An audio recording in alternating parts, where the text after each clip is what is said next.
as I expected, that I had that too, began to get interested in my case, and determined to sift it to the bottom, and so started alphabetically.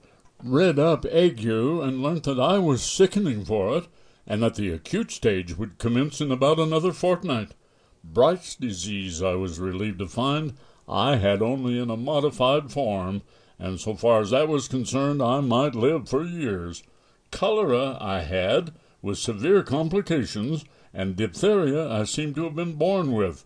I plodded conscientiously through the 26 letters, and the only malady I could conclude I had not got was housemaid's knee. I felt rather hurt about this at first. It seemed somehow to be a sort of slight. Why hadn't I got housemaid's knee? Why this invidious reservation? After a while, however, less grasping feelings prevailed. I reflected that I had every other known malady in the pharmacology, and I grew less selfish and determined to do without housemaid's knee. Gout, in its most malignant stage, it would appear, had seized me without my being aware of it, and zymosis I had evidently been suffering with from boyhood.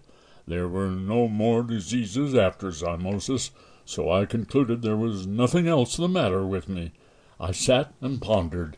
I thought what an interesting case I must be from a medical point of view, what an acquisition I should be to a class.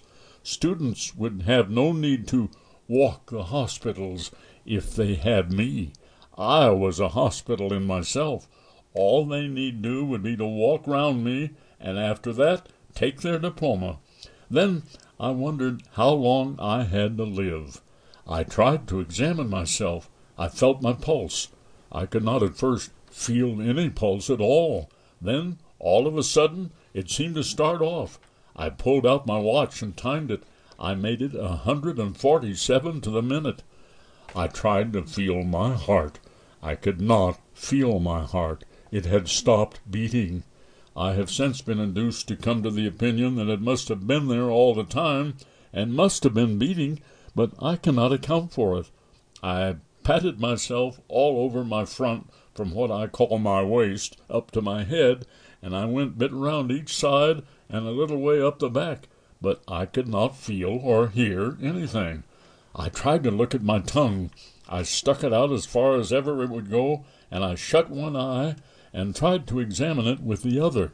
I could only see the tip, and the only thing that I could gain from that was to feel more certain than before that I had scarlet fever.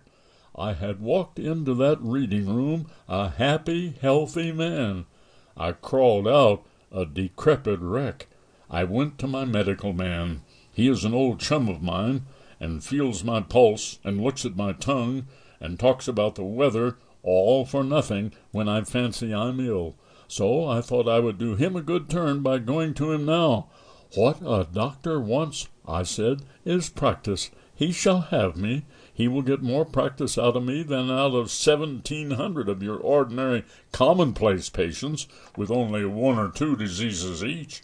So I went straight up and saw him, and he said, "Well, what's the matter with you?" I said, "I will not take up your time, dear boy, with telling you what is the matter with me. Life is brief, and you might pass away before I had finished. But I will tell you what is not the matter with me. I have not got housemaid's knee. Why I have not got housemaid's knee I cannot tell you, but the fact remains that I have not got it. Everything else, however, I have got." And I told him how I came to discover it all.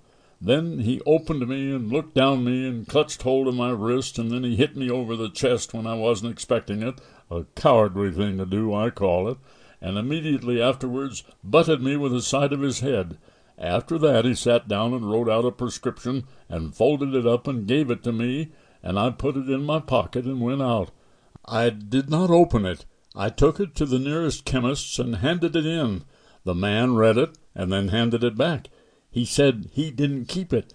I said, "You are a chemist?" He said, "I am a chemist. If I was a cooperative stores and family hotel combined, I might be able to oblige you. Being only a chemist hampers me." I read the prescription. It ran 1 pound beefsteak with 1 pint bitter beer every